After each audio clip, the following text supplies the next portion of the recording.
No, David. This is my mom's shirt. I stole it. Hi, Mom.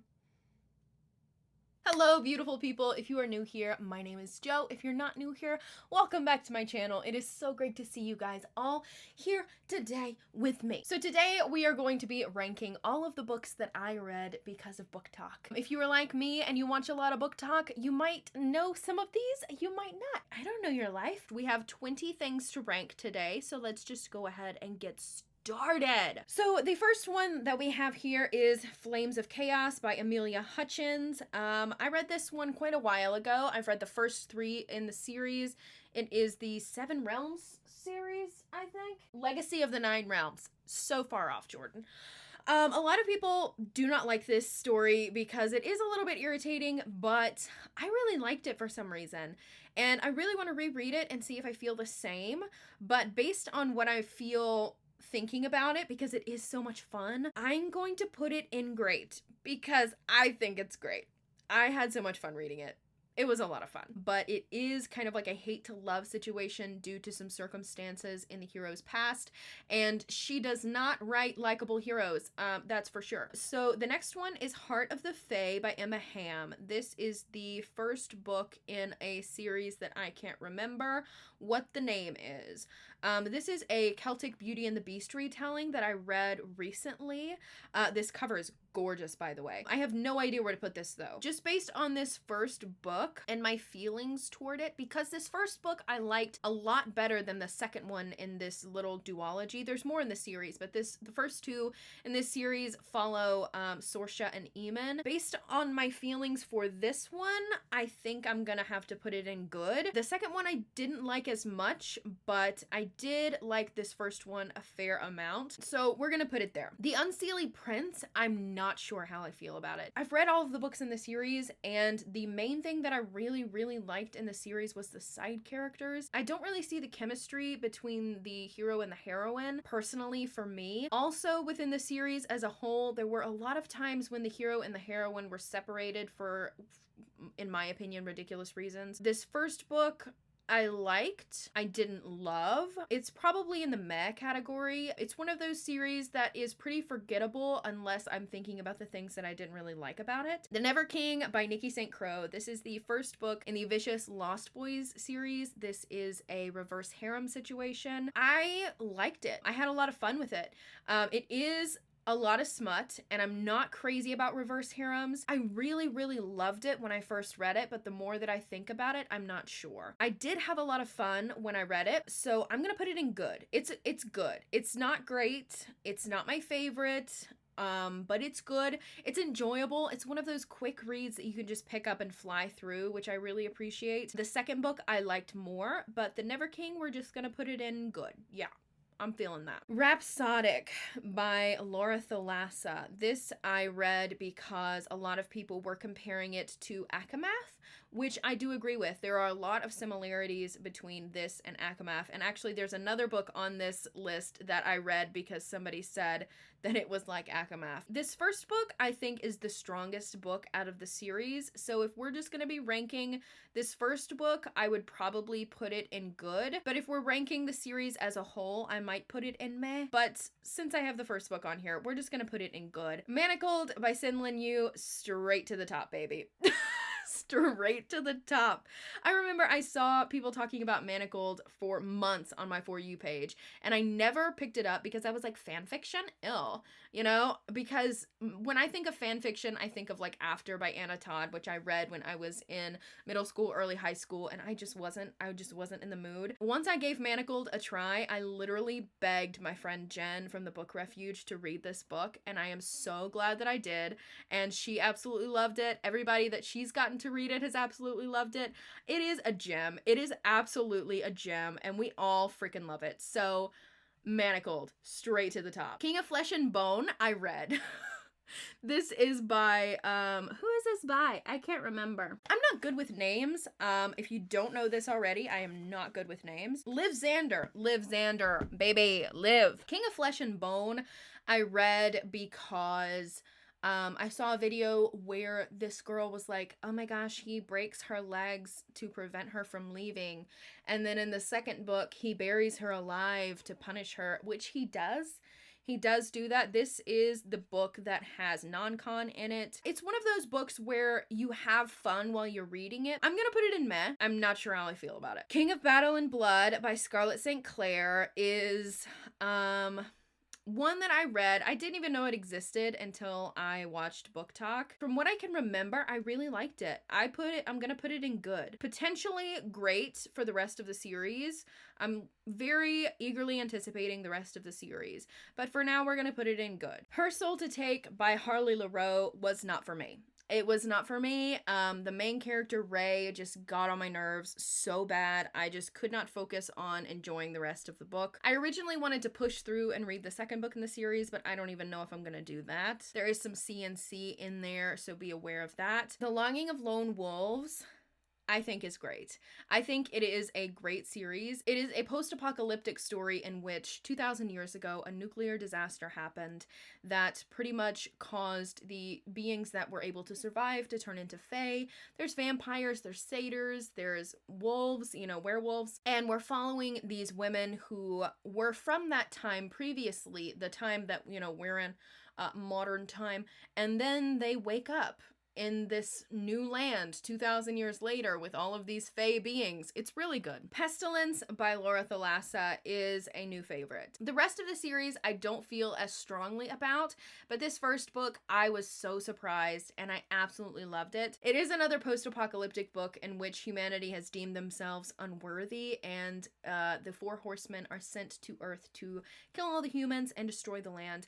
I absolutely love it. Obviously, they don't kill all the humans. They fall in love. It's a fantasy romance. The Savage and the Swan by Ella Fields was not for me. I felt like the age and the attitude of the characters did not match up. Sometimes the male character especially would say things that I just thought would be more comfortably said in the mouth of a 13-year-old boy or a 12-year-old boy. Some of the things that he said were just gross and crass, and I just didn't really like it. I didn't love it at all. From Blood and Ash by Jennifer L. Armentrout. I know that a lot of people have a lot of opinions on this series, but I think it's great.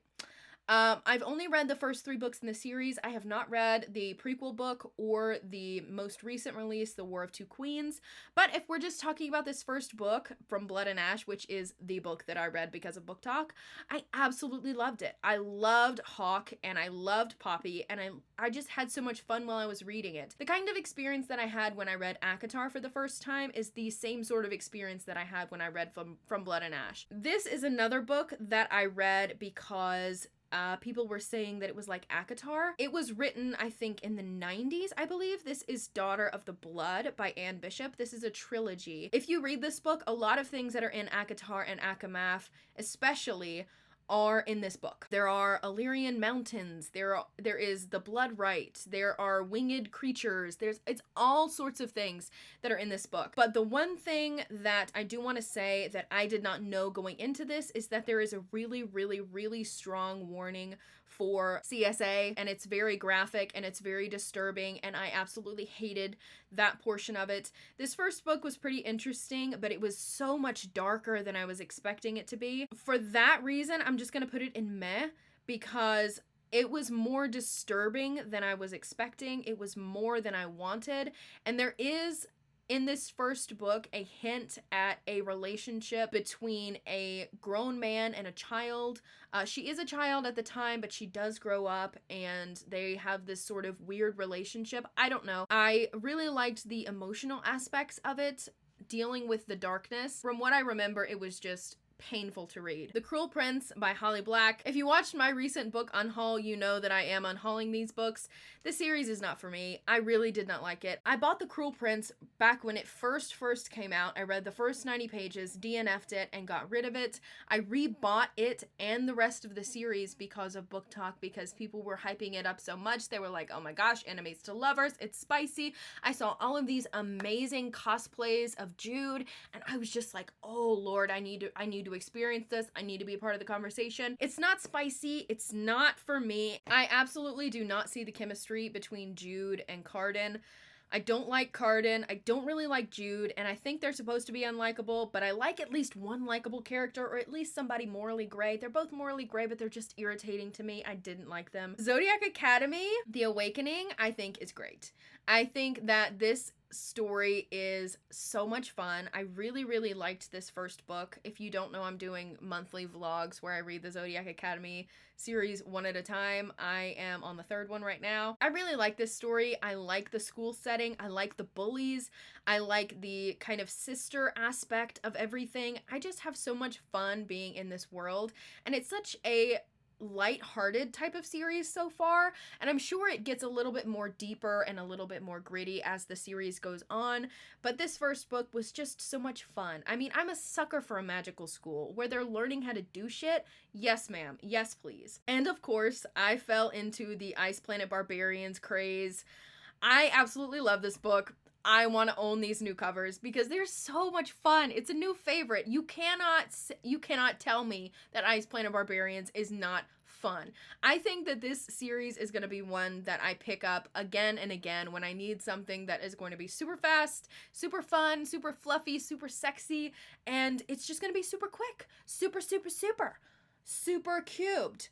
That's what Ice Planet Barbarians is. I love it so much. I love these new covers, and they're absolutely freaking gorgeous. I haven't finished the series. There is a lot of books in that series. I have not caught up in the series yet, but I'm excited to. These books are so much fun. S, or Ship of Theseus by J.J. Abrams. This is a very interesting story. Let me go get my copy, and I'll show you what it looks like. Okay, so Ship of Theseus is a very strange book. It comes like in this. It's by J.J. Abrams and Doug Dorst. And when you open it up, it looks like an old library book. I mean, you even have this, you know, where people have checked it out. And within this story, this is kind of like a story within a story, book for loan. And it has these inserts in them, and it also has writing in the margins. You get the actual narrative of the story of the Ship of Theseus, and you also get the story of these two people, a man and a woman, writing in the margins and trying to discover the identity of the author of the Ship of Theseus. But you get these inserts of things. There are postcards, there's pictures, telegrams, and it's such a crazy story. It's a crazy story. It's a crazy experience. And for that alone, it's a new favorite. Let's move it to the back. It's a new favorite. It was so cool. I have never read anything like that in my entire life, because you get pretty much 3 different stories. You get the Ship of Theseus, the narrative of the story, which kind of reads like a classic type novel, a journey, an adventure, a mystery, and then you get the 2 main characters who are reading the Ship of Theseus and are writing down their notes in the margin, trying to figure out the identity of the author of the book. And then you get these inserts, which are kind of like further information, and you can read it and try and figure out who the author of the Ship of Theseus is. It is so good. And throughout the margins of the pages, these 2 people who are reading this book and trying to analyze it, they fall in love, and it's so great. I love it so much. It's not a romance if that's what you're going in expecting, but it is a very cool experience. White Hot Kiss by Jennifer L. Armentrout is good. It's good. It's not great. It's not a favorite of mine. This is the first in the Dark Element series, I believe, which I only read this series so that I could get to the second companion series, Storm and Fury, which I liked more. But this one was good. Borderline meh. A little good, meh, good, meh. Let's put it in meh. Just changing it up, changing it around. The Bridge Kingdom is one of those books that was all over TikTok when I first started, and of course I read it. It's a duology. There are some really interesting parts about this duology that I really enjoyed, but there are some problems that I had, especially with the geography, the location of everything that was going on. I was a little bit confused. But I did really like it. I think it's enemies to lovers, arranged marriage, woman sent to kill her husband man thing. I think it's a good duology. I would have liked it to be a little bit longer, but that's okay. So this is our final ranking of all of the books that I've read because of TikTok. Obviously, you can see that there are some hits and there are some misses, so it just happens. So that was me ranking all of the books that I've read because of TikTok. Let me know down below your favorite book that you've read because of TikTok. That is all I have have for you guys today, and I will see you guys next time.